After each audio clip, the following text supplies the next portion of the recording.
એક જણો હમણાં એના ઘરે નિરાતે બેઠો હતો, બપોરનો સમય, અને ખરેખર આમ શાંતિથી બેઠો હતો, અને ઘરની ડોરબેલ વાગી, દરવાજાની ઘંટડી વાગી, ટીંગ ટોંગ.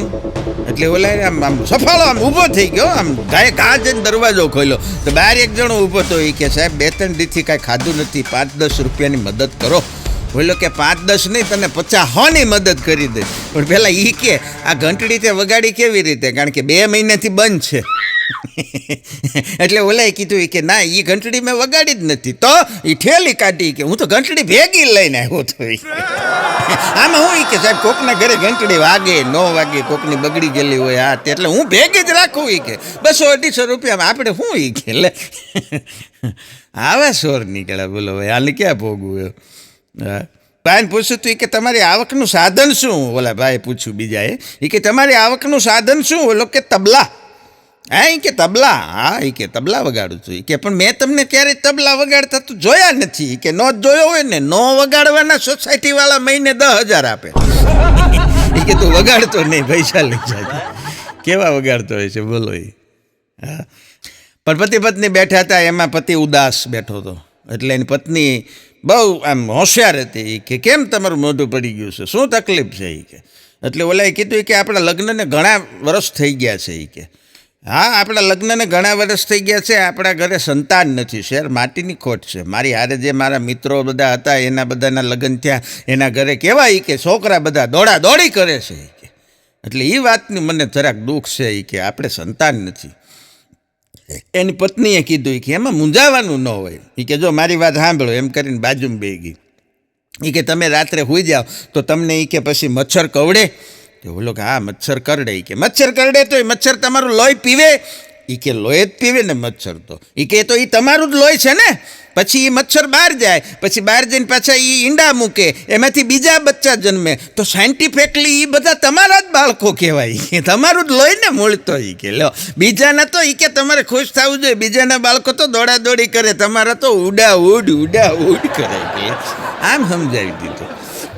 માણસને સમજાવતા આવડે તો ગમે એ રીતે સમજાવી દે. બોલો, ઓલો રાજી થઈ ગયો કે વાંધો નહીં, કે ભલે ન હોય તો કાંઈ નહીં.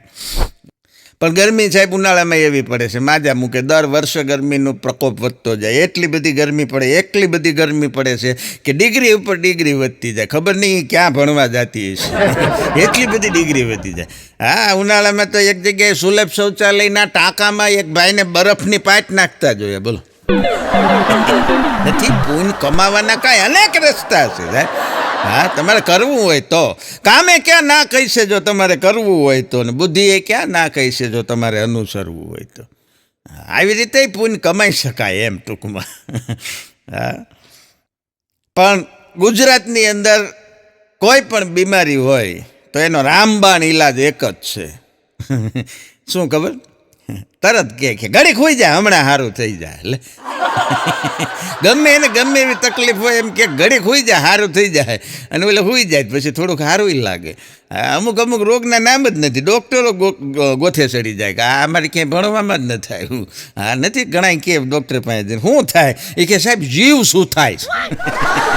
જીવ શું થાય છે એટલે એની કઈ દવા કરી? હા, એક બાપા ગયા હતા ડૉક્ટર પાસે, હાવ ગામડા દેશી બાપા.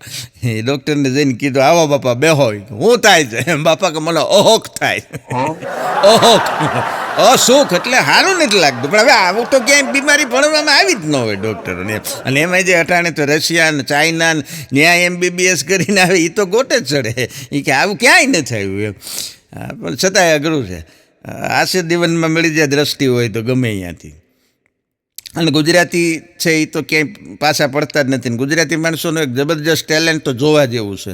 રોડ ઉપર બમ્પ હોય અને બમ્પની અંદર પછી ક્યાંક જરાક અમથી 1-2 ફૂટની જગ્યા હોય એટલો બમ્પ તૂટી ગયો હોય. અને એટલો જે બમ્પ તૂટી ગયો હોય ને સીધો ઓલો ડાબી બાજુ જતો હોય ને જમણી બાજુ તૂટેલો રસ્તો હોય ને તો ન્યા કાવું મારી અને જે ગાડી કાઢી લેવાની કળા છે ને એ ખાલી ગુજરાતીમાં જ છે. એ બાઈ કામ કરીને આમ જે કાઢી લે અને ઓલિમ્પિકમાં જીત્યો હોય ને એવી ફિલિંગ આવે.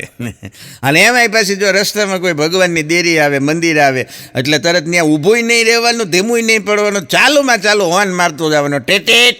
કેમ જાણે ત્યાં ભગવાન રજિસ્ટર લઈને હાજરી પૂરવા બેઠા હોય. હાજરી પુરાવતો જાય. આ રસ્તામાં દર્શન કરતો જાય એટલે આને કહેવાય માર્ગદર્શન એમ. આગેથી જોતો દૂરદર્શન. હા, મજાનું છે. પણ મજાની વાત એ છે કે મનપસંદ જીવનસાથી અને રેલવેના જનરલ ડબ્બાની અંદર જગ્યા, આ બે વસ્તુ તો કોક ભાગશાળીને જ મળે. આમાં બધા નથી ફાવી જતા, ઘણા એમને દાંડિયા પકડીને ઊભા હોય. હા, એ ભાગશાળી હોય એને આ બે વસ્તુ મળે. અઘરો છે. મને કે મને એ કે વિચાર આવે છે. મેં કીધું વિચાર કરાય, કામ કરો ન કરો વિચાર કરાય. મેં કીધું શું વિચાર આવ્યો? મને કે તમે કોકના ચક્કરમાં પડો પછી એ પાછા કોક બીજાના ચક્કરમાં પડે તો આને મને કે પ્રેમ ચક્ર કહેવાય કે ન કહેવાય? તો કહેવાય ને, આ તો બધું વર્ષોથી હાલ્યું આવે છે, આમાં કાંઈ નવું નથી. આ તો આપણા બહુ પ્રાચીન સમયથી હાલ્યું આવે નથી. શિક્ષકે પૂછ્યું હતું એક દી અગાને, એ કે હવે તો મોટો થઈ ગયો ને એટલે શિક્ષક એના જૂના શિક્ષક છે અમારે. હા, એ કે અગા તું નાનો હતો અને હવે મોટો થઈ ગયો તો આમાં શું ફેર પડ્યો? એટલે અગાએ એને સાહેબને જવાબ દીધો કે સાહેબ કોઈ ફેર નથી પડ્યો, બધું એનું છે. જ્યારે નાનો હતો ત્યારે મારાથી લેસન પૂરું નહોતું થતું, હવે હપ્તા પૂરા નથી થતા. મેં કીધું સાહેબને કીધું કે સાહેબ નહીં હપ્તા ભરવા આવે, એ તારે જ ભરવા પડશે. હા,